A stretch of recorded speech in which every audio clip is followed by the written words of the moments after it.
Well, good afternoon, everyone. My name is Tony Leisowitz. I'm the Director of Strategic Initiatives and the Yale Project on Climate Change here at the School of Forestry and Environmental Studies. I'd first like to take a moment to welcome the Leadership Council of the school and the many alumni who have returned for Alumni Weekend. It's really great to have you all back. I'd also like to thank the Yale Office of Sustainability for their support of today's lecture and their everyday efforts to make sustainability a reality right here, right now, at Yale and here in New Haven. And thank you all, of course, for coming today to the second of our new Visions of a Sustainable World lecture series. Today we're delighted to welcome Stefan as our second speaker in the series. Now, by way of background, this project emerged from a recent conference the school convened in Aspen, Colorado, of leading natural and social scientists, philosophers, religious scholars, practitioners, and philanthropists that worked hard to identify the shift in underlying values and worldviews required to support a transition to a sustainable world. Now, among its many conclusions, the group recognized that there is currently a critical need for inspiring yet practical visions of a sustainable world and roadmaps to get us there. For decades, society has had to react to a seemingly endless series of environmental crises: oil spills, air and water pollution, toxics, deforestation, endangered species, and now global climate change. But in responding to these many threats, the environmental community has unfortunately often been better at articulating what it is against than articulating what it's for. Thus, environmental research and action has often not been strategic in pursuit of a visionary goal and set of ideals. To quote the sociologist Amitai Etzioni, "Most people are not, nor do they seek to become, policy wonks or technocrats.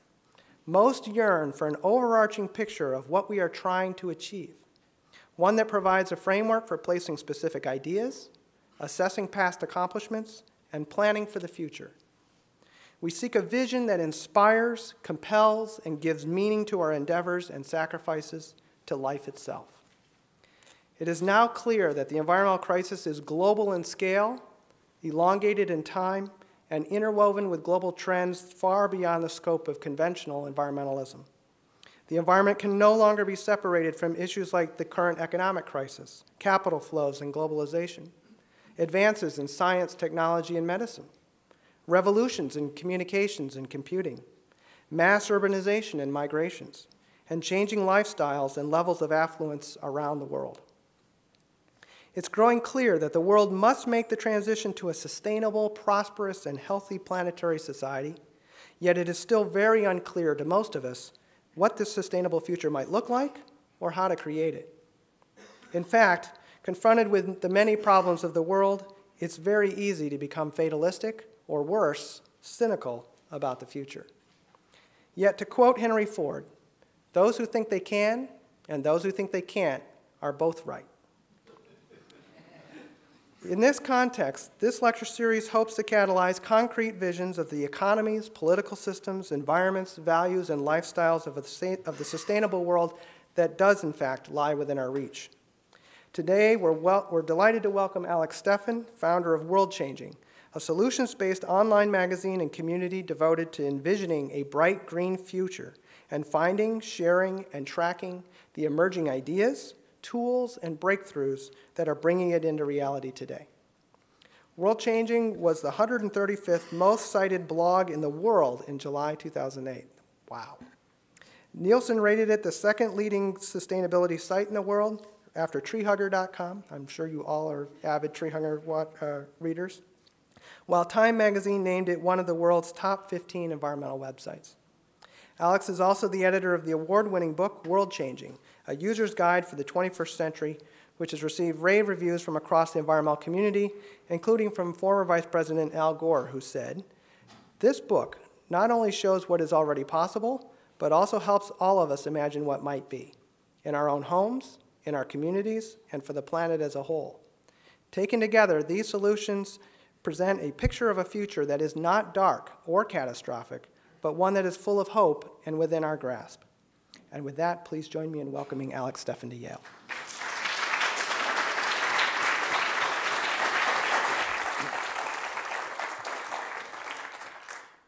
Hi, Can you all hear me? Is this thing on? So yes, I'm Alex Steffen. I run Worldchanging. We're a tiny little nonprofit that has a website that you just heard about. We also put out newsletters. We do events. We have a PDF magazine that we publish twice a year. All of these things are free. We do take donations, and I'm obliged to say that as the executive director of a nonprofit. We also have an auction up right now that you might be interested in.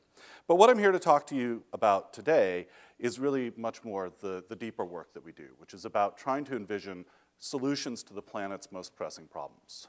As mentioned, we have one book out already, Worldchanging. We have another book coming out, Bright Green, which is a world-changing guide to a future that works. Both of these are really about trying to tackle a fundamental set of interlocking problems.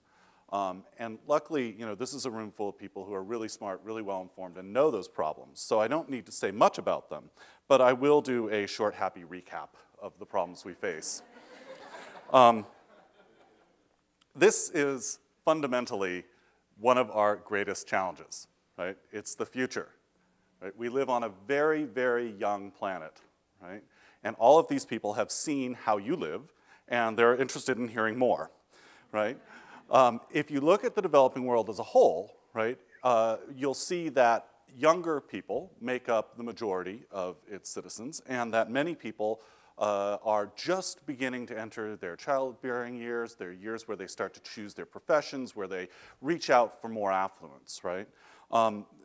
We are understanding that there are some really bright trends here, right? One of them is that we're beginning to finally get that giving women full access to their rights is in fact one of the best investments we can make, and that women who have more options, who have more access to education, to their legal rights, to political rights, to property rights, to jobs, to health care, choose pretty much everywhere and in all situations to have fewer kids. And that is good news, because if we continue to give women their rights, make sure that they have access to the things that they deserve, we could see peak population in our lifetimes. Right? We hear a lot about population as a driver of our problems, but population is actually a problem we can solve. We know the solution, right? And we know that, in fact, we could see a peak and then a gradual decline of population over the next couple centuries. This is not a target that we have to ever chase a receding goal on, right? We have the ability to solve the population problem, and if we can solve for the prosperity problem that comes with it, we actually have a good shot at solving the whole thing. But right now, most people on the planet are poor, young, and ambitious, right? Many live in conditions like these, but they aspire to conditions like these, right? And pretty much everyone on the planet knows how affluent Westerners live, right? The most common shared experience on the planet is having seen Baywatch. So people have a sense of what middle class or even upper class life is, and there's this vertical emulation that's happening everywhere around the world. At around 2050, there's going to be somewhere between 4 and 6 billion people who have risen into the global middle class, right? If they have anything at all to say about it. And the variation has to do with population size and how many disasters kind of occur between now and then, really. And the choices that those people make, right, the choices that those billions of people make as they rise into affluence, right, are going to largely determine what happens on our planet. Right now, the choices that are available to them are twofold, right? They can continue to be poor and frugal, and they know what that's like, and they're not that into it, or they can be more like us and be rich and wasteful, right? Live lives that have a lot of affluence, meet human needs very well, but are also very high impact ecologically. What we don't have yet is a third option, right down here in this corner, the sustainable development quadrant, right? You'll notice that nobody's there except for that one little dot, which is Cuba, and they're lying. So, really, we don't have an example of what this would look like. And we need one, right? Because given only those two choices, young, poor, and ambitious people are working overtime to get their version of our wasteful wealth, right? And this is a planetary disaster in the making. And it's happening really quickly, much more quickly than we here in the US are used to thinking about as a factor, right? Just as one little data point, last week Tata Motors announced that in their first 2 weeks of sales in India, they sold 203,000 fully paid bookings, right? People walked up with cash in hand and bought 203,000 automobiles in the first 2 weeks they were available. Right? This is a scale of momentum that, it's a momentum that we're unused to thinking about. And we need to really provide a third choice there, right, between being poor and frugal and rich and wasteful, and we need to do it very, very quickly. We need to do it very quickly for another reason, which is that we need that third choice, right? Right now, we have based our wealth on doing things which are incredibly unsustainable. And it's a completely fair assessment of the situation to say that most of the environmental problems, especially the big planetary problems that we face now, are our responsibility, right? So for example, if you look at all of the CO2 emitted in the 20th century, which is what this map represents, you'll see that it's pretty hard to say that Africans are to blame for the climate problems, since Canadians emitted as much pollution as Africans did in the 20th century. Pretty much everybody in this room, if not everybody in this room, has already emitted more than a fair lifetime share of CO2, right? We need to pull back from that picture, right? The planet can't survive with us being this wasteful. And in fact, when you look at the mess that we've left, our wealth looks more and more like an intergenerational Ponzi scheme, right? We have, as Paul Hawkins said, an economy where we steal the future, sell it in the present, and call it GDP, right? And we know that things are getting worse very, very quickly, including my computer. The Copenhagen Climate Science Congress, their key message number one, worth knowing, recent observations confirm that given high rates of observed emissions, the worst case IPCC scenario trajectories, or even worse, are being realized, and that from observed events, there's a significant risk that many of the trends will accelerate, leading to an increasing risk of abrupt or irreversible climatic shifts. Or as Lord Stern put it, the former chief economist of the World Bank, a real radical, he said this is not a small probability of a rather unattractive outcome. This is a big probability of a very bad outcome, right? We are beyond any debate as to whether this is a problem, and we're in fact beyond any debate as to whether this is an immediately pressing problem. We know that there are going to be huge impacts very, very soon, and that some of them have already begun. Stephen Chu, before he sort of got the memo that you don't tell the press the truth, proceeded to say that, that we are looking at a scenario where there's no more agriculture in California, he told the LA Times, right? We know that these things are rapidly degrading. Global food crisis is likely to worsen before it improves. We have climate change and energy crunch. The UK government's former chief scientist, John Beddington, said this is the perfect storm, right? And we know, everyone in this room has, has seen the PBS specials, read the scientific papers, whatever, and we all know that there's a whole mess of trouble headed our way.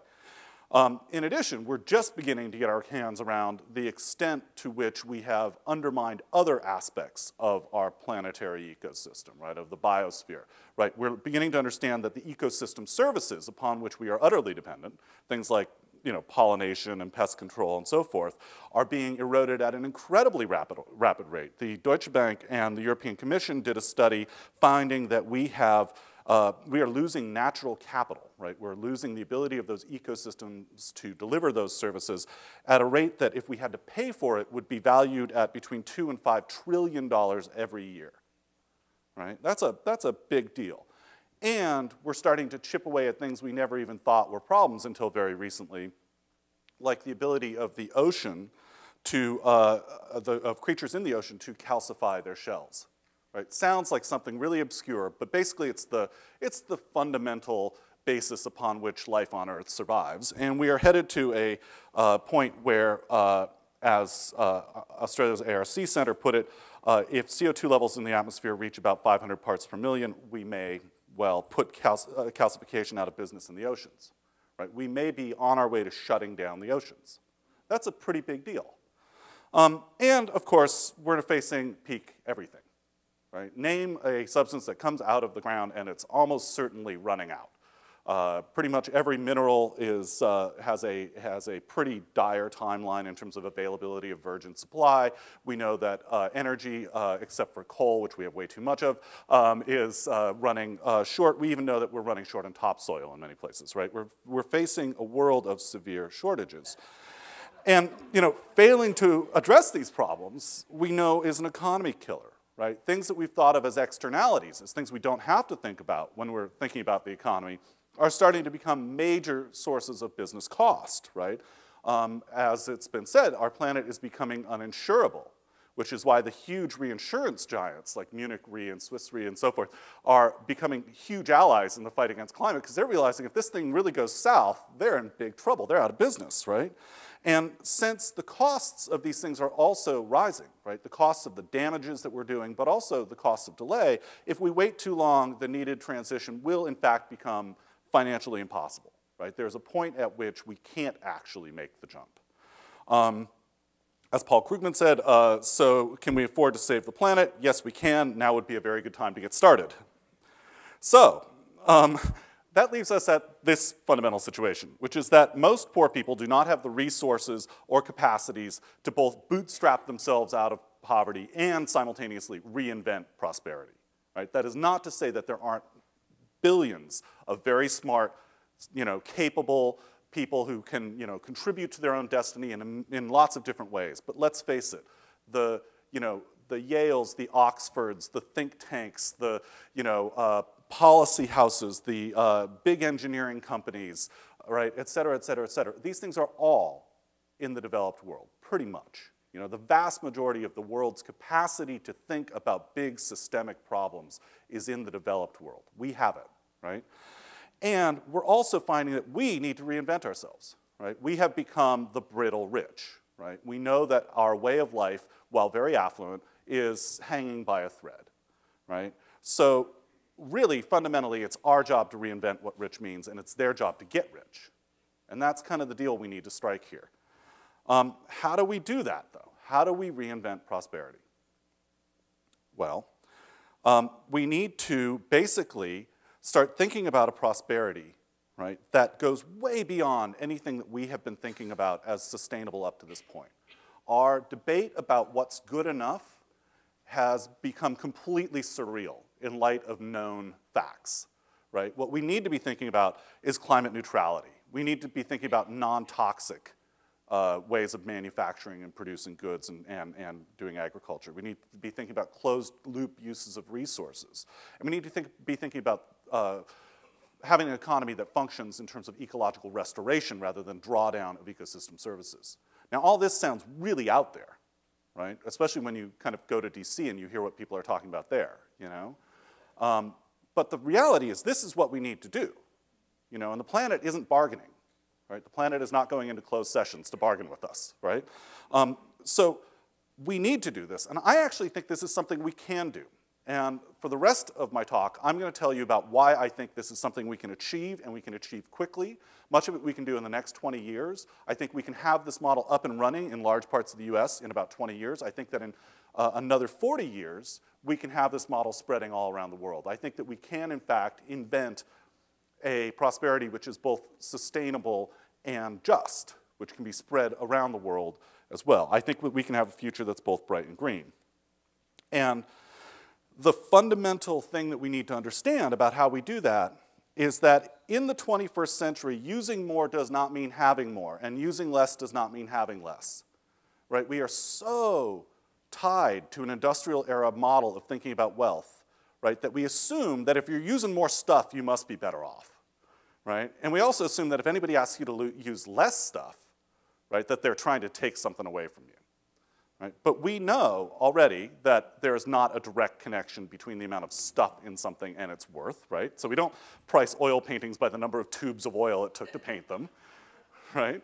We don't price patents by the stock of the paper they're printed on, right? We know it's the end value, not the volume of stuff. And many kinds of wealth, we know, can in fact grow indefinitely, even while their ecological impact trends towards zero, right? There are a whole lot of things that we already know how to deliver with very little ecological impact that increase our wealth. I'll tell you what won't save us: clean energy. That's not to say that clean energy isn't important. We need clean energy. We need as much of it as we can get. But there is a very common idea. It's sort of usually the first step after admitting that climate change exists is to say, great, then we'll just build a whole lot of windmills, right? And the reality is if we don't dramatically cut our energy use, we can't keep up with the amount of energy use, the growth in energy use that we're going to see around the world. And in fact, Saul Griffith, Genius Grant winner and clean energy pioneer, believes that it's simply beyond our physical capacities to generate that amount of clean energy on this planet, right? So we can't simply grow our energy use and solve the problem that way, right? In fact, we're probably going to need to think about dramatically reducing our energy use in order to fit it within the kind of envelope that we can, in fact, provide with clean energy. And we're probably looking at something more like a 2,000-watt society, a phrase worth Googling in your free time. And we know that, in fact, we can do this, right? Many energy-saving innovations already turn a profit, right? This is another graph from McKinsey, again, well-known band of radicals, and that they're showing here that many innovations save energy, in some cases large amounts of energy, and return a profit already under current market conditions. And if we add a price to carbon, as we increase the price of carbon, more and more things will start to turn a profit, right?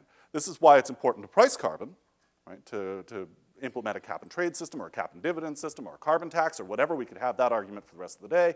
But it's important to put a price on carbon, right? So that we see an acceleration of the deployment of existing technologies. And we can go a long way on this. But when you look at the big picture, and this is a chart from WRI, and it's pretty cool. You could look at it pretty much all day, at least if you're a geek like me. And it shows like where all the different sources of greenhouse gas come and what kind they end up as, and so forth. And you figure out when you look at this thing that we need to change, little things like how we build our infrastructure and how we build buildings and how we move people and feed people and heat and cool air and make things and ship things, just little things, right? It turns out that pretty much every system upon which we depend, right, needs fundamental reassessment. It's not enough to simply try and swap out good pieces for bad pieces, right? There is this hope that we can not change anything, that we'll just get really clever and we'll come up with a bunch of little techno fixes and we'll be able to swap out, say, hybrids for our SUVs, right? Clean power for coal, et cetera. But that hope is not going to be realized, right? We need a lot more than swapping out the pieces. We need to change the system and not the symptoms. And this is doable. One of the biggest reasons this is doable is because we're understanding now that cities are absolutely the best fulcrum point we have in fighting this battle. The most sustainable trip you will ever take is the one you never take in the first place because what you wanted is right there, right? Cities facilitate that essential jump, right? They bring what we otherwise would need to get through access by driving into enough closeness to us that we can get it by access by proximity, right? If you live near the things you want, you drive less. But it also turns out that the more people you bring into compact communities, if they're designed right and built well, right, the more you actually start to see all sorts of other benefits. People start to live well in smaller homes, right? Huge energy benefits there. People start to maximize the use of infrastructure, right? Running sewer lines 50 miles out into the suburbs is not a very effective way to provide people with infrastructure, right? People start to have different kinds of life choices. It even minimizes the amount of public space that's wasted. If you look Google Maps or Google Earth and you go look at like sort of the worst suburb you can think of and you actually like look at all the space that's just wasted, that's sitting there as parking, right? We've built an area of parking larger than the state of Connecticut in the US, right? We waste vast amounts of space, and all of that space wastage has huge implications, which is why the single strongest indicator of a person's greenhouse gas emissions is the community in which they live. It beats every other factor. And we know now that people who live in sort of standard sprawling suburban communities use many times the energy of people who live in high density communities. But we also know that people who live in suburban green communities, right, who have really green McMansions out on the fringe, are still using many times the use of people who are living in just sort of standard urban communities. Smart growth and compact development are the closest thing we have to a simple answer. It's really that simple. If we had to stop now, I'd just say, okay, smart growth, compact development, go to it. Luckily, we don't have to start now because there's a lot more stuff. We know how to build compact cities better, right? We know how to make them extremely livable. right?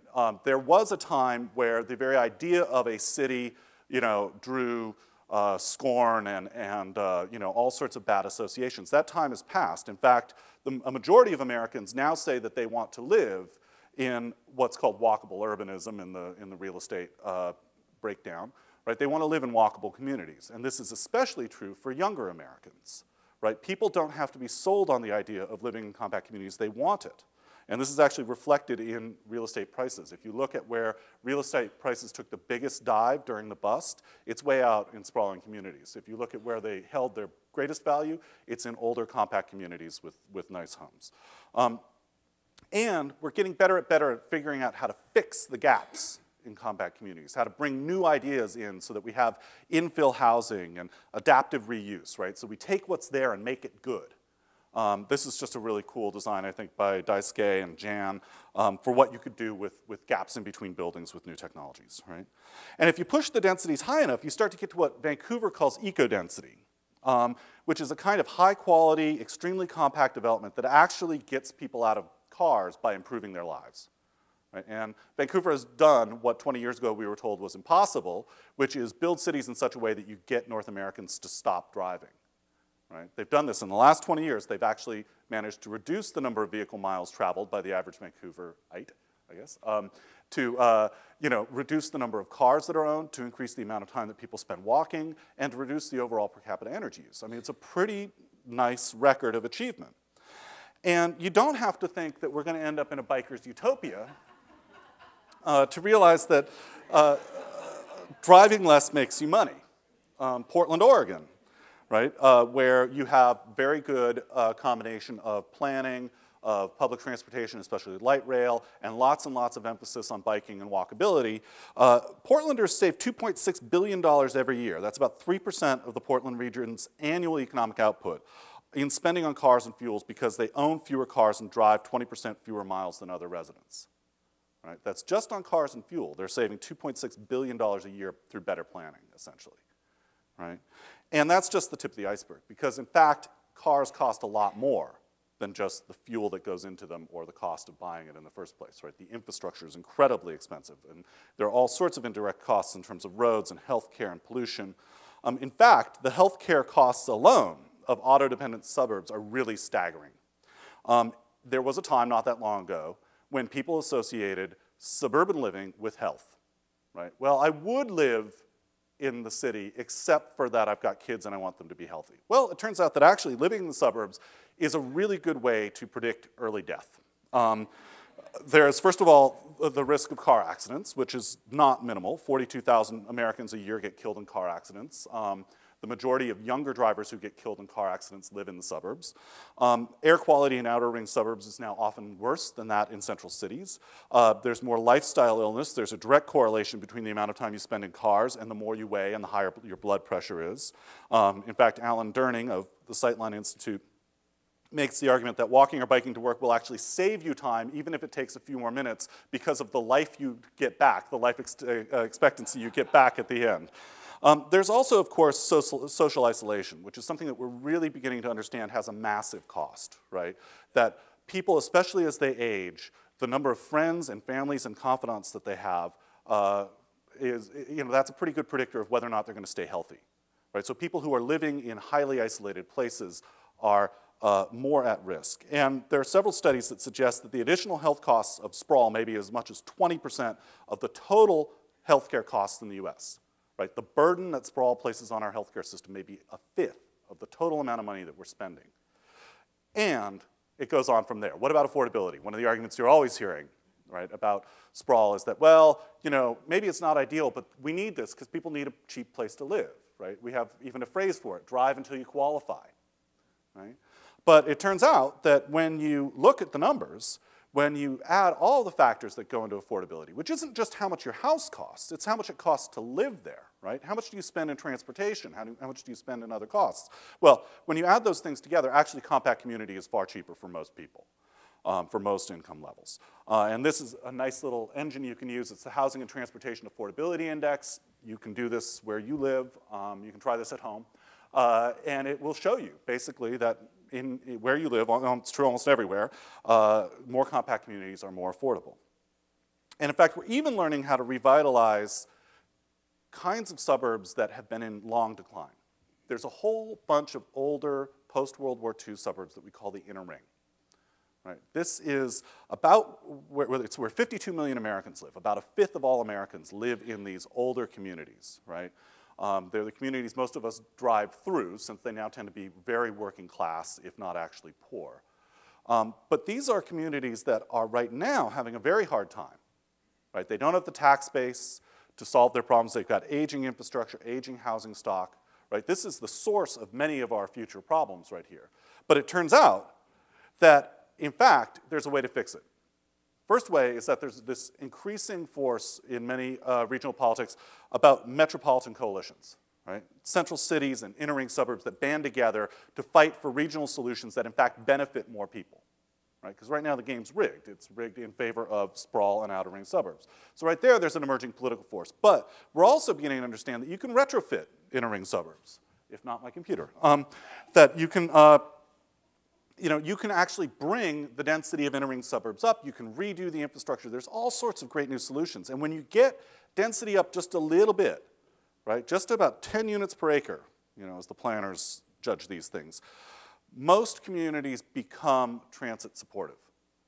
That also means that you get the ability to do some other things, like reconnect some streets and revitalize the main street with some local businesses, right, that bring a lot of the kind of sustainability and economic and health benefits of compact communities back into these older, declining inner ring suburbs, right? We know that we can actually save these places. We can make them better. We can bring them back to vitality, right? And what we need to do that is not like building giant skyscrapers in people's backyards, right? This is transit-supportive density, right here. This is a fairly new development out at the south end of Seattle called Holly Park.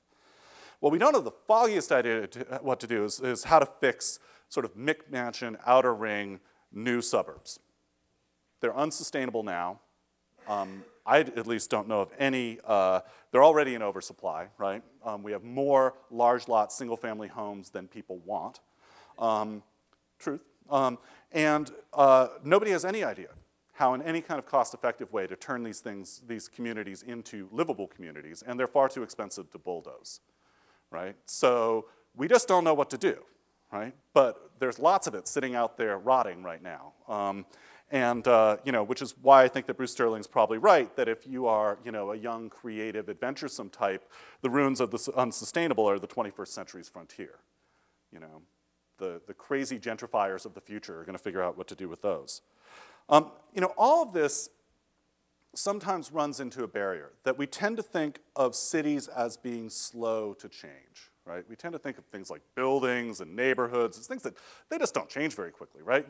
Sort of, especially when you're surrounded by buildings that are hundreds of years old or whatever, like you tend to think, hey, this stuff ain't gonna go anywhere, right? But the fact is that in the next 20 years, because of a combination of reasons, population growth, right, driven as much by immigration and longevity as by new births. Population shifts, people wanting to move into livable communities, moving towards cities, changing where they live in terms of moving towards the Sun Belt, towards the coasts, and churn, right, just the normal shifting of buildings, remodeling, et cetera, that we can expect to see by 2030, about half of all the buildings that exist then will have been built or substantially remodeled since 2010. Right? We're basically about to completely redo most of the cities in the US. And the ones we don't redo are the ones that are really kind of falling into weird, abandoned, post-industrial situations where there's even more need for change. Right? So cities are going to change fast here, and they're going to change even faster around the world. Right? Most people believe that the period of 2025 to 2050 in the developing world will see the largest increase in urbanization in history, in terms of the largest number of structures built, the largest number of people moving to cities. That will be sort of peak cities. And so this stuff's gonna change, right? And we know how to do it better. And we know how to add some new stuff to it, right? One of the things that we're gaining the ability to do is to be a lot smarter about what we do. And we're beginning to be smarter because we can add intelligence and precision to where things are and where we are. I want to give you an example of this. It's my friend Zay Frank's project, If the Earth Were a Sandwich. And it's got an important mission statement, so I'll read it. Never before have two pieces of bread been simultaneously placed on the ground directly opposite each other on the globe, thus making an Earth sandwich. The fact that the Earth has never been a sandwich is probably why things are so effed up. Now, this is a really geeky project. This is about as geeky as it gets. What you have are two people on opposite sides of the planet talking on the cell phone, looking at GPS coordinates until they are exactly opposite one another, and then each takes a piece of bread and puts it on the ground, thus making an Earth sandwich, right? Now, you might ask, who the heck would want to go to the trouble of making an Earth sandwich? And it turns out actually a lot of people want to make an Earth sandwich. In fact, a really staggering number of people have made the Earth a sandwich from pretty much every imaginable kind of angle, right? People love doing this, and they love doing it because there's this new joy that people can find in being connected around the planet, being connected to people you can't see, knowing where you are in relationship to everything else and knowing where everything else is, right? We're gaining the ability to really see into things, right? We're gaining the ability to measure things, right? And when you measure them, you use them differently. Right? So we found that when you move an energy meter inside the house, so you can see it on a daily basis, energy use drops between 7 and 12%. Right? But in any case, really substantial amount without doing anything else, simply because people see the money turning up, they see the energy ticking off, and they go, you know, I really don't need to leave a light bulb burning in the basement 24 hours a day. Right? People change immediately when you start to measure things, right? It's true in lots of different ways. There's the so-called Prius Effect that many of you may have heard of, which is when you take two cars, the exact same model, same in the body, same in the engine, same in every way, except for you put a mileage meter in one car, that car will get better mileage than the other car. Why? Because as anyone who's owned a hybrid or other car that has a mileage meter will tell you, that car teaches you how to drive better. Right? You're just driving down the street and you're like, huh, I'm only getting 20 miles per gallon instead of the 55 I'm supposed to get. And then you say, well, let's see if I accelerate a little, you know, less rapidly from the green light, you know, whatever. And gradually you see it start to tick up, and it basically trains you to become a less wasteful driver, right? Just by measuring. And of course, we're getting better and better at measuring more and more things. The grid itself that connects us in terms of energy is getting smarter. Google, which will one day own us all, is already on this, right? They have Google Power Meter, which pretty soon will be available so that you can see what your energy usage is, you know, on your iPhone and see, you know, how much energy your refrigerator is using or what your kids are doing when you're away. You know, we're getting better and better and better systems. We're getting home energy meters, smart appliances, smart grids.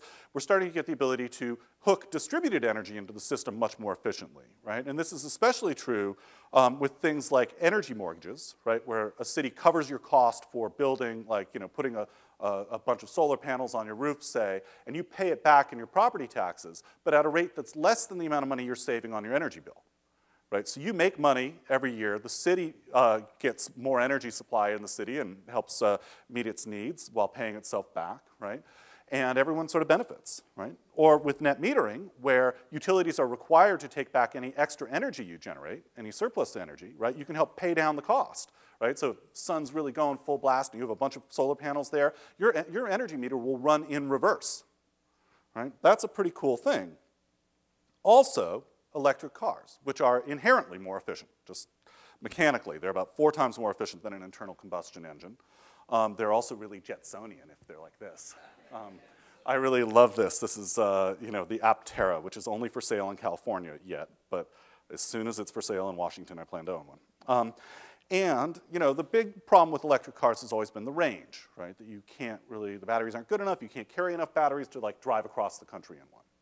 Well, Shea Agassi said, what if we came up with a different model, right? Which is essentially gas stations for electric cars. It's called Project Better Place. And it has places you can pull up and charge, if that's what you want to do. But if you have the right model of car with the right kind of battery, you can also drive up and just swap the batteries out, right? So you take full batteries, give them your empties, and drive on, right? And this is actually going into deployment now in California. They're building several $1 billion worth of trials in the Bay Area to do this. So this is, you know, infrastructure that's readily available. And when you put all this stuff together, it starts to behave in really unexpected ways. For one thing, cars with batteries in them are energy sponges, right? They sit there most of the time, like 23 hours a day, just, you know, making sure they're totally topped off with energy. right? And so when you're not using it, it's a potential power supply, right? And one of the biggest problems we have, or a big problem we have with our electrical grid, are these peak surges, right? There are times, heat wave, people get home from work, what have you, where suddenly for a couple hours or even just a day, there'll be a massive demand on energy. And we have whole power plants around the country that exist simply to meet that peak demand when needed, right? Whole coal plants.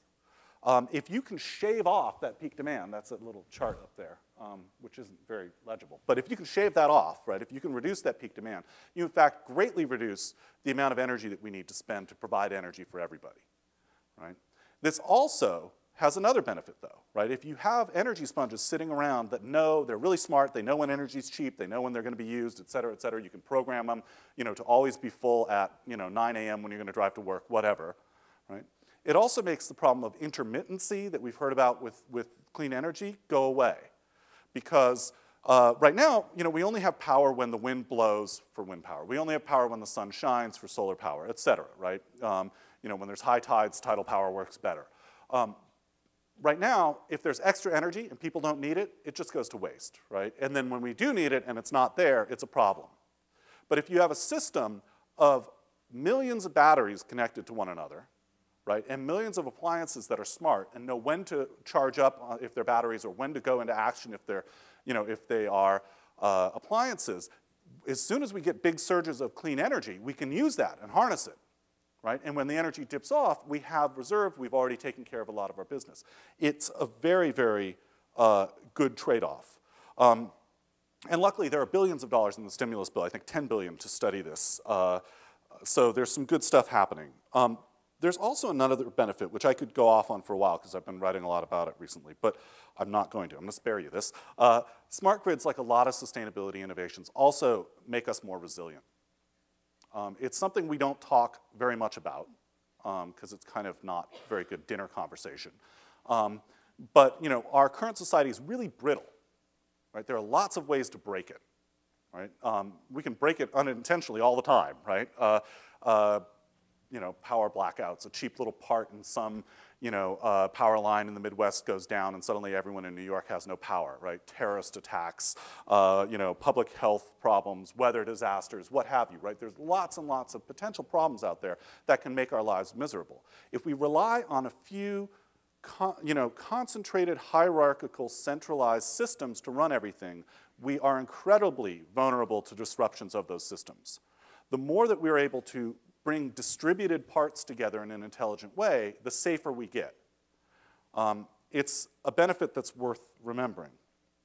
But when you start to make things smarter, you also get other benefits. You get these walk-shed technology benefits. You get to start to think about what's near you and how to get there. This is Google Walking Maps, which is still a little rough. When I ran it to get from my neighborhood down here in the neighborhood of Columbia City in Seattle to downtown Seattle, it first told me to take I-5. So still, still working out the kinks, but you get the idea. It's going to be easier and easier. And in fact, a better example is Ride the City, which uses better data, some user-generated data and some other stuff to figure out what the best bike routes are. It's not available where I live yet, but it's an example of the kind of thing that gets easier and easier, right? You start to get more and more ability to get around the way you want to get around. In fact, you even get the ability to start using public transportation better. These are two of my favorite iPhone applications. One is One Bus Away, which will tell you, at least in Seattle, when your bus is going to be at your bus station, right? You're at your bus stop. So you don't need to go down there and wait for an extra 15 minutes because it's late. It will tell you, hey, that bus is already running 9 minutes late, so you can go down there on time and just get on board. You don't have to wait in the rain. Very good in Seattle. The second one is even cooler, which is iNap, which is an application that as you get to the stop before your stop or other pre-programmed destinations, it will set off the alarm in your phone and wake you up.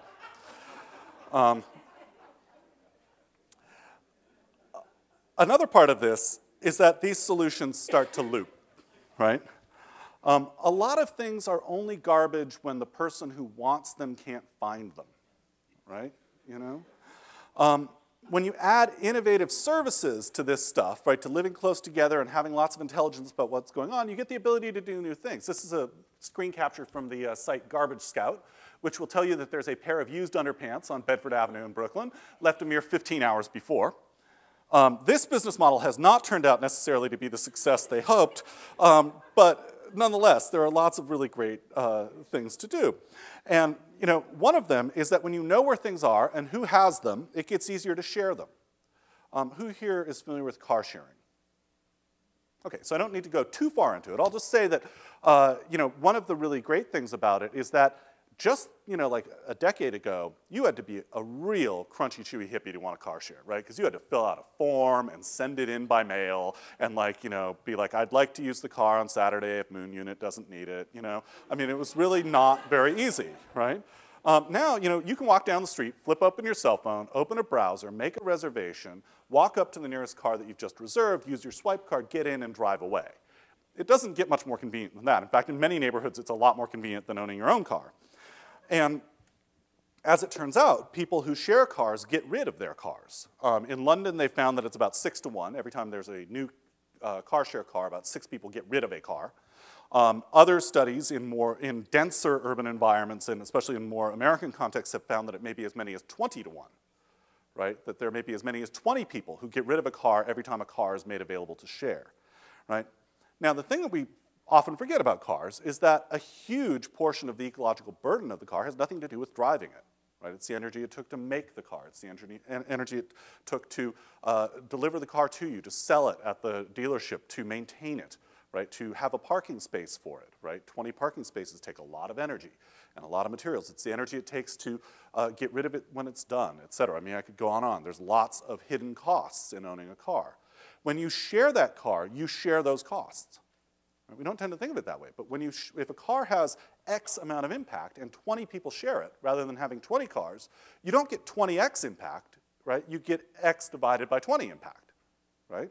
You actually get a much reduced impact, right? That didn't quite work math there, but you know what I mean. Yeah, I knew I should have stayed in school. Anyway, lots of things can be shared, right? Beasing is one of my favorites. It's in Barcelona. It's a bike sharing program. And if you are a citizen of Barcelona, you can join this thing for like 25 euros or 24 euros. And you can take any bike from any of these smart bike racks anywhere in the city. You use a swipe card. It'll give you a bike. You pull it out. You can ride it to any other bike rack, right, and push it back in. If your trip is half an hour or less, it's totally free. If it's more than half an hour, there's a charge that sort of racks up as you go. It's incredibly popular, right? It started with 100 bikes at 14 stations, and in a year and a half, it grew to 6,000 bikes at 400 stations, and they're expanding it from there, right? Incredibly popular. Everyone loves it. You see, like, little punk hipsters riding these bikes, and you see old grandmas riding these bikes, And, there are some problems with it.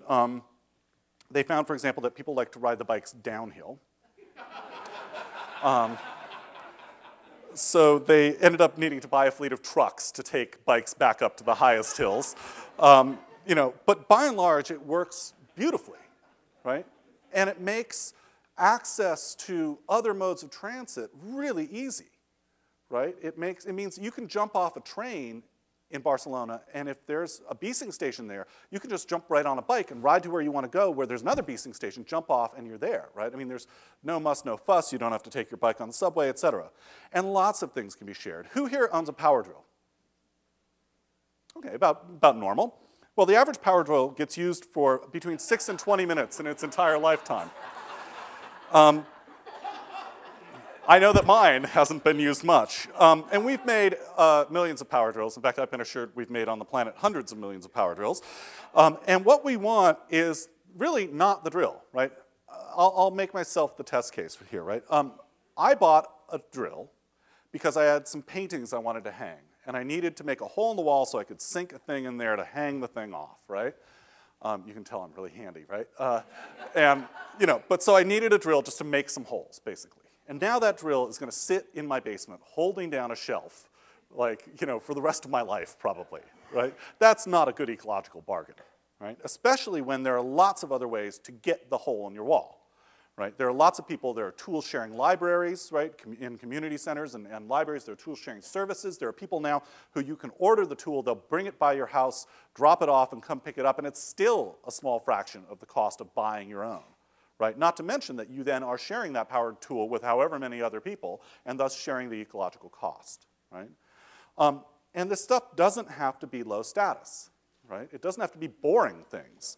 There's a company in Seattle called Bag Borrower Steel that basically is a sharing service for high-end jewelry, accessories, this kind of stuff, right? So if you have an event that you want to go to that might be a great opportunity to show off a $5,000 handbag, right, and you don't necessarily want to buy one yourself for the one use, well, these are your people. They will give it to you, you can bring it to the thing, have a good time, bring it back, and the next person can use it later, right? There are already lots of high status things that we share on a regular basis that we don't tend to think of as shared services, right? Things like health clubs, country clubs, right? What's a country club? It's a shared golf course, right? Elite universities, right? What are elite universities? They are shared faculties, right? It'd be very expensive if everybody had to buy their own faculty, right? So, we have more and more of these ways of thinking about things in new ways. But still, right now, almost everything we make is destined to become trash or pollution, right? Almost even in a really awesome building like this, most of the things in this room are probably destined to end up in a landfill, right? They're probably already in the landfill, in effect. They just don't know it yet, right? And it is possible to change that, though, right? Because the same kind of forces that make it possible to share things make it possible to renegotiate the bargain between producers and users, right? To change what it means to be a user of something. You know that little white airplane pillow that you get when you take a flight? Right? We don't think of that airplane pillow the same way that we think of the pillow that our grandmother embroidered, right? We think of it in a different way. It's a use object, right? Nobody gets choked up when they leave the white airplane pillow on the thing and go, what will I ever do, right? You don't have an emotional relationship to your airplane pillow, right? Why should you have an emotional relationship to your refrigerator, right? You shouldn't, right? These are things that are potentially services. When we're done with them, somebody ought to take them back. When there's a better version, somebody ought to come replace it, right? And we know how to do this, right? We know that if you have responsibility for producers to take back the objects they make, the design of those objects themselves changes, and the experience of using them improves. We need a real revolution in the basic chemistry and design of most of the things that we use, right? Most of them are made without the vaguest thought of them ever being recycled or in any way turned into anything other than garbage, right? I mean, I have this cell phone here, which, Motorola made, and basically, the only options for this phone are essentially when I drop it in the recycle box at the phone store, it probably is just going to get ground up and made into a bench or something. It might get sent to China where kids will pick it apart for the valuable metals inside using blowtorches and no masks. That's about the best you could hope for. I mean, that's not a very good outcome. And frankly, most of these phones are really, I recommend to you going at some point, if you can, there's a Nokia site about their recycling plan. And it's really hard to tell because they're Finnish, whether it's serious or not. It could be a satire. It's really hard to tell. But they basically, they announced their recycling plan, and it basically involves a series of ladies ripping the cover off something and dropping it into a grinder, right? I mean, there really is very little recycling that's possible with these. But if Motorola got this phone back when I was done with it, if they had millions and millions of phones headed back their way that they were responsible for getting rid of in an ecologically responsible and economically productive way, they would design the phone different. They would design a phone like this one. This phone will pop apart when exposed to high heat, right? The adhesives will come unstuck. The screws have memory metals in them that will unthread themselves. The whole thing pops apart easily. All the pieces can be tossed into the various bins, recycled, reused, what have you, right? This is the kind of phone you make when the phone's coming back to you. And it turns out that all sorts of innovations become profitable, right, because of improved life cycles of energy use, material use, when you have to take the thing back, right? So here's a chair that's cradle to cradle. All these parts are non-toxic, can be recycled, et cetera. You know, there are carpets you give back, like interface floor. There's office furniture you recycle. Even office paper can become a service instead of a thing, right? There's local paper for London, which is basically everyone who, you know, in a building who puts their, you know, their recycled office paper into bins, it gets taken off, gets recycled, and they bring that paper back as recycled paper, right? You get your same, you know, you can not read next week's memo on last week's memo, you know? It's pretty useful. And imagine moving towards a world where that kind of thing was absolutely the norm, right? Where everything in our life moved endlessly through these loops, and where it's easy for us to be a part of that. That's the world we're moving towards, right? We're moving towards a world where you will not own a garbage can, because there's no way to throw things, right? We're moving towards a zero-waste world with no landfills, right? We're moving to a world where everything, when you get rid of it, you loop it back.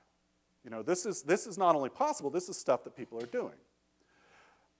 When you start to think about flows, right, you start to actually get all sorts of abilities, right? You start to gain the ability to work with nature instead of against it. We spend enormous amounts of time, energy, and money fighting natural forces that have been understood for thousands of years, like the fact that if you have a window that faces south, you gain heat, right? We're getting better and better at this stuff, though. Bill Dunster over in the UK is building zero-energy homes in the north of England, largely using sort of passive design. And you know, as he puts it, the north of England is one of the few parts of the inhabited world with less sunshine than Seattle. So if it can be done there, it can be done anywhere. And we know that this stuff can even be done at scale, right? This is Bjarke Ingels Mountain in Copenhagen, passive solar, almost zero energy building that's high density. We know that we can do this stuff really nicely in large numbers. We also know that we can start to tap other kinds of flows, right? Right now, we treat rainwater as pollution. Right? Water falls from the sky, it's pure, and then we spend billions and billions of dollars to build storm sewers to cart it away from our houses, where most of the time, especially in heavy rains, it mixes with human waste and gets dumped into the nearest body of water. Right? We spend an enormous amount of money polluting rainwater. Right? That's not a very sensible way of going about things. And we, in fact, already have many, many better options, right? We know how to harvest rainwater. We know how to use rainwater in our gardens. We know how to use rainwater as gray water for things like toilet tanks and such. I mean, you guys know. But we're getting even better than that, right? We're starting to get the ability to actually wire things together and respond to flows. You know, City of Seattle's working on a system that will wire together cisterns, right? So they'll collect rainwater, but as a big storm is coming, they'll all release the rainwater slowly before the storm gets there so that you'll have a huge sponge ready to soak up all that new rainwater. And you don't get the kind of combined sewer overflows that they're called when you have a lot of stormwater washing through the system, minimizing flooding and that kind of thing. We could already, using technology we have right now, recycle much of our water. Right? We could really reinvent the whole urban hydrology. And I encourage you to keep an eye on Australia here. They're really the ones who are going hog wild with this stuff. Turns out that being in like year 15 of a drought kind of changes your relationship to water. You know, and while vertical farms, which you may have heard of, don't make sense, they will never pencil in terms of their energy use, lots of interesting building retrofits do make sense. This is the flower box building.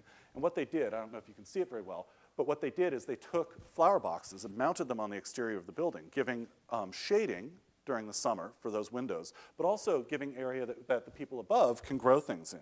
Kind of cool little innovative solution. There's lots of urban agricultural innovation. This stuff is really well known, and you know, if you're feeling like you're not up to speed on what can be done with agriculture, I recommend, you know, going to watch the latest Michael Pollan talk. He's pretty awesome with all that stuff. And you know, so basically it comes down to really using the flows, right? We ought to be using the sunlight, right? We ought to be using every surface, whether it's you know, plants or solar panels or windows or art. We ought to be making all of those surfaces work with the sun. We ought to be using every drop of water, right? We ought to be using the wind when it blows, right? As it stands now, most of the time we fight these things, right? We spend a lot of energy to not do that. And we ought, I think, also to be thinking of this in ways that are both poetic and practical. This is one of my favorite designs. It's for Lunar Resonance streetlights. As the moon gets brighter, it in fact gets brighter than the streetlights if it's a full moon on a clear night. And so why don't the streetlights just turn off? This just is a simple switch that will measure the amount of moonlight falling and dim or brighten the streetlights as needed. right? So that on a really bright, clear night with the moonlight out, you could walk through the streets and, you know, be surrounded by moonlight rather than energy use. All of this stuff also conspires towards transparency. And I would actually say that this is one of the largest forces that is poorly understood in the environmental community right at the moment. We are getting better and better ability to tell the backstory of stuff, right? We're used to thinking of the story of things, right? You know, if I use a Mac, you know that the story I'm trying to tell you is that I'm creative, right? You know, if I use a Motorola, you know, the story I'm trying to tell you is I didn't shop very well for my cell phone. You know, but we aren't used to thinking about the backstory, right? Where did this machine come from? Where did the materials in it come from? Who made it? Under what conditions? How did it get to me? How much energy was used in that? How much energy will be used that I don't notice while I'm using it, right? Where will it go when I'm done, right? All of those things are the backstory.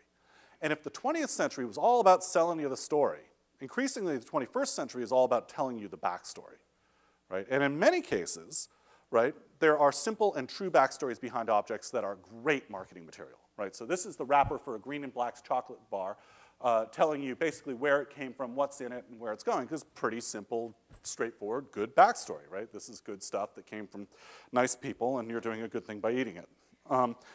But, you know, there are also many cases in which the backstory is not so kind, right? One of these is virtual water. Who here is familiar with the concept of virtual water? Okay, a bunch of smarties. I didn't even know this thing until like a year ago. I'd never heard of it.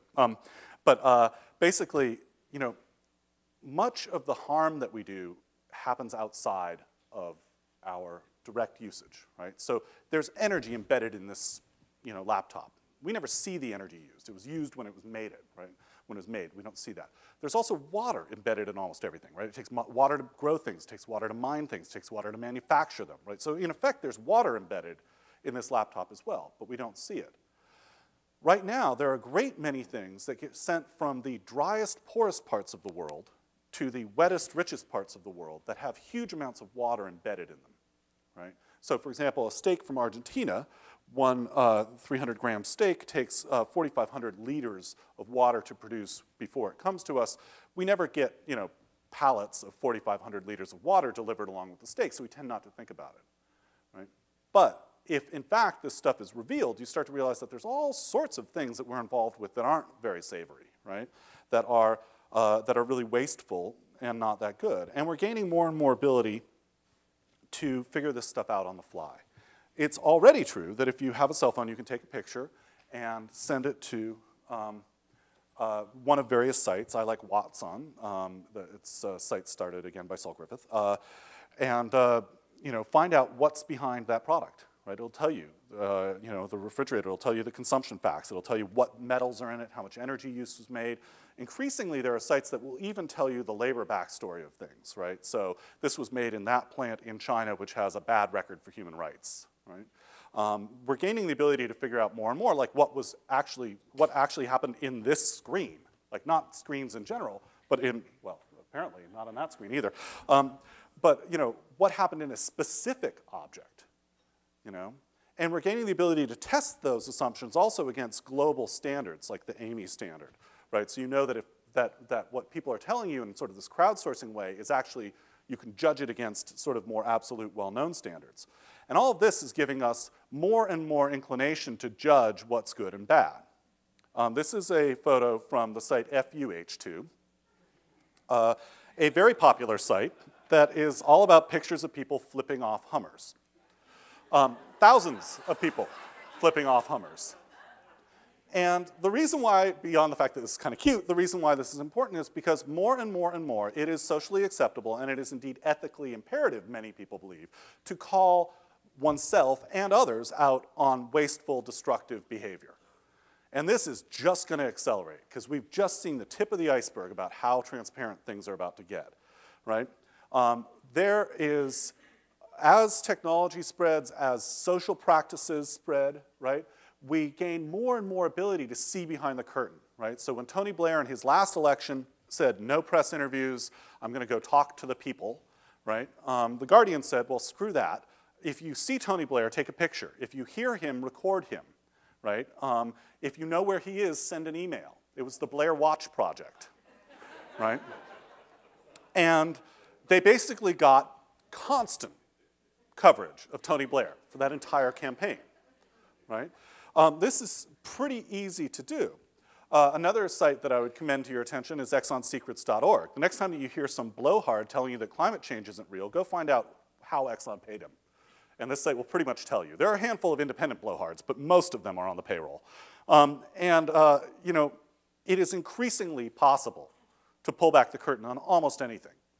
And this is something that is really worth noting. And William Gibson, the science fiction writer futurist, puts it this way, and I think it's worth thinking about, that it is becoming unprecedentedly difficult for anyone at all, to keep a secret. In the age of the leak and of the blog, of evidence extraction and link discovery, truths will either out or be outed, later if not sooner.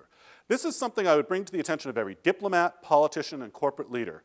The future eventually will find you out. The future will have its way with you. In the end, you will be seen to have done that which you did. You will be seen to have done that which you did.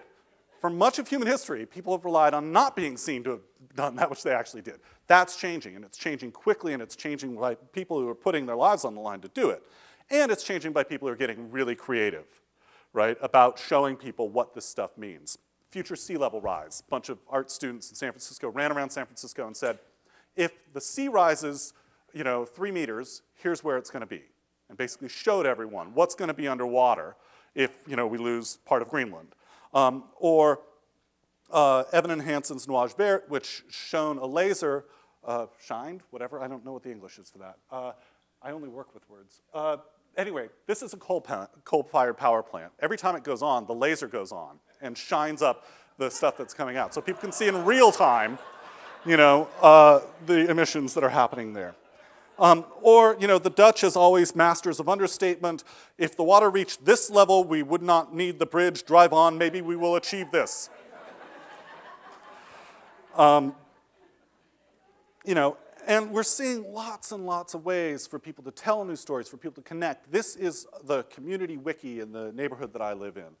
And this is something that could not have existed 10 years ago, right? And is incredibly useful and powerful. I mean, not only does it tell you like when there's a sale at the store or like what the movie is at the local revival theater or whatever, but it also, people are on here talking about land use decisions, talking about, you know, obscure like public input sessions that the city's having and stuff, and people get mobilized through this, right? My neighbors, including people who have probably never been to a public hearing in their lives, are starting to do things like send comments on EIS, you know, like really get involved in the system. It is possible to do it, and it's possible to do it cheaply. This is run in somebody's spare time with no money, right? This stuff is taking off, and I could give you 1,000 examples of this, right? We saw tons of them in the last presidential election, right? We're seeing tons and tons more.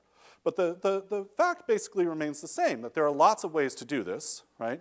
And we have a lot of untapped energy. This is Clay Shirky's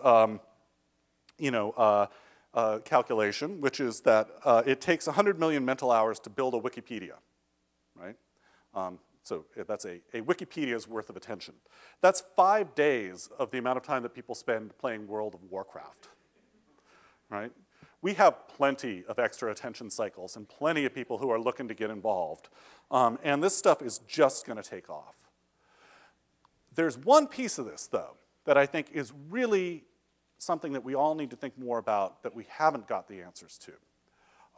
And that's really fundamentally about our happiness, right? We know that the answer is to make better cities that use better systems to tell better stories, right? That's as close to a formula of sustainable prosperity as we have. But we also need to recover our understanding of something else, which is what makes us happy. We have gone a little astray here. I remember when a flat screen TV was a pretty cool thing to have, right? Now you really kind of have to have a home theater, right?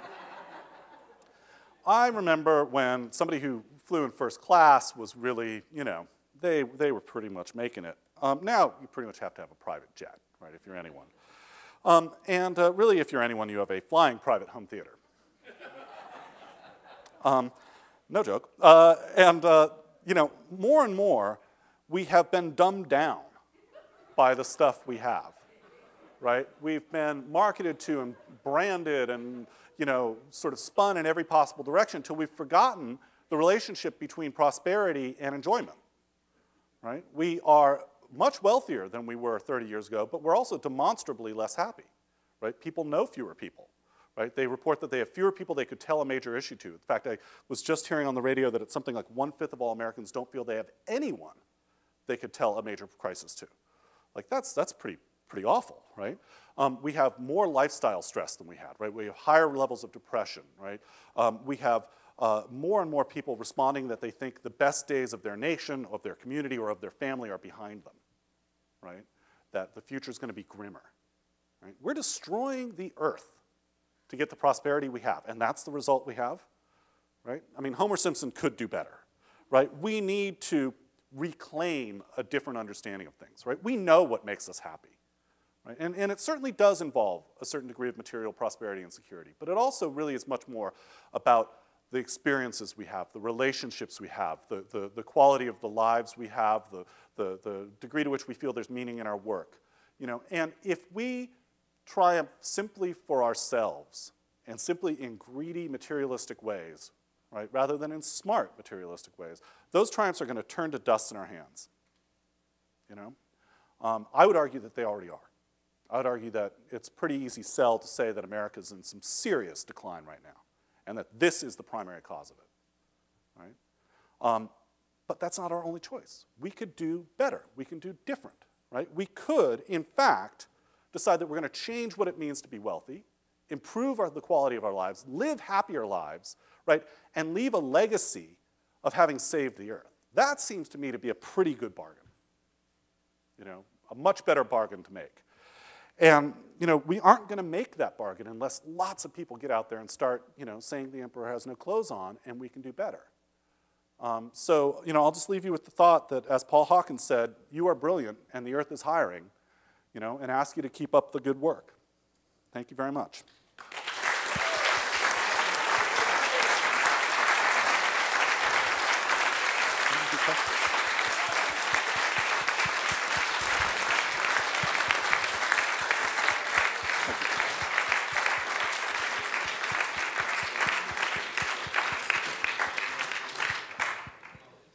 Well, thank you, Alec. That's a very provocative and exciting look at a potential future for all of us. He's agreed to stay with for a few minutes, and I think we have about maybe 5 to 10 minutes that we can use to ask questions. So are there any good questions out there? Yes, sir. You had me until you started criticizing the refrigerator. I'm either your best friend or your worst enemy. I'm an unrepentant libertarian. I made the mistake of falling in love with an FES graduate. So I buy the vision, okay, but my concern is the contrast between the statism that some people believe is implied by this kind of vision and liberty and freedom. And so you really didn't speak to that dimension in the nature of the solutions. Can we achieve this and still honor the notion of freedom and liberty that is inherent in the way we live our lives now? Well, I certainly think so. I think that most of the fundamental liberties we have are, if anything, improved by a sustainable future. I think that if you're talking about material choices, I think we can totally honor them, because I think the best way to do it is essentially make people pay the true cost of what they're doing, right? My right to swing my fist ends at your nose, right? My right to pollute, right, ends at the melting of somebody else's glacier, right? And, I think that if we make people, if we simply rig the system towards fairness, right? Make people pay the true cost of things, that we will, in fact, find that most people will make that choice. In fact, I think the vast majority of people will already make the choice. They just don't have the opportunity. We're seeing right now, for example, in livable communities, like people wanting, there's much more demand for housing in walkable, livable communities than there is out on the fringe, right? That's already a market shift that the market hasn't caught up to. So I do think that it's entirely possible to do this without command and control dictates. I don't want anyone telling me what my refrigerator should look like either, right? But I do think that somebody telling me that I'm going to have to pay a lot more for energy, or that I'm going to have to pay the true cost of throwing that refrigerator away if I buy one that can't be recycled, I think that's completely fair. Is that a fair answer? Okay. Other questions? I want to really thank you for coming. I just had a brief question. I think the I'm a student here at the Environment School in the School of Management. The woman before me actually addressed my concern, but you're mentioning about the housing and the affordable housing, and I believe in the vision 100%. But my parents are actually have spent their lives trying for the McMansion appeal, living out in the country. We're also from California, so I think there's a lot of people that, you know, they say neighbors sue each other a little bit, neighbors make noise, but they want that ideal, and I feel really bad coming to them, my parents, and criticizing them, to paraphrase it, for their capitalistic materialism and consumption. So do you have any thoughts on the process of these people that have the means, or at least think they have the means, to live this lifestyle, and is there a psychological difference between the old and the young, and do you see any trends there? Yeah, well, I mean, that's 18 questions in one, and I'll do my best to answer it quickly in one answer, I guess. You know, I think that there is a very jarring cultural shift that's going to happen. There is really no way to make a certain lifestyle, which for certain people is the very definition of affluence, sustainable. There's no way to make, you know, 5-acre lot McMansions with people driving to work and, you know, highly dependent on extended supply lines. You can't make that sustainable. It's just not going to happen. And so at a certain point, that argues that it's going to need to stop. And, you know, I have real hopes that we'll find something that's very cool that will replace it, you know, but I don't know what that is yet. And I think that, you know, we can and should be very sensitive to the human cost of those things, you know, and we can acknowledge that people, you know, have made choices for entirely rational and good reasons in their minds that now have negative costs, right? But I think at the same time we shouldn't say that, okay, just because this is your dream home, you know, that you should get a tax break on your gas or something, right? I don't think we need to cater to people who've made those decisions. I think if we in fact start to do true cost pricing and have responsible and fair tax policies and stuff like that, you're going to see those people choosing those homes in many fewer numbers, right? But I do think that there's no way to avoid that there's going to be a political conflict here. In fact, I would say that the conflict between people who are living in the favored quarter, as the planners call it, of sort of exurban suburbs, who tend to drive more, tend to listen more to talk radio, vote heavily Republican, you know, et cetera, are, you know, the difference between those people and the people who are doing metropolitan politics, sort of working class inner ring people and people who are struggling for livability in central cities, that is more or less the politics we have now. You know, when you look at sort of the Purple Nation maps from any of the recent elections, what you'll see is basically, you know, people who live in the inner ring and people who live on the, you know, in central cities vote against people who live on the suburban fringe. And, you know, I think that that conflict is not going to go away. I don't think there's any way it can go away. I think it's going to be a conflict that defines our politics for a while. Hopefully we'll get past it. But I also do think that there's a huge generational issue here. I mean, you know, if you are under 30 now, you're quite likely to see, you know, the compost hit the fan here. These are decisions that are going to make, you know, that are going to be with you for the rest of your life. And there is, you know, a real difference between how these set of issues look to somebody who's, say, 21 and how they look to somebody who's 75. And we see that in polls, but we also see it in the politics, right? We see people who see this as realistic, practical, immediate to do, and people who see this as, you know, nice daydreaming from the young kids who would like to save the world. You know, that's a political divide. That's a culture gap. That's a generation gap. And I think how that plays out is kind of the story. So, anyway, thank you very much.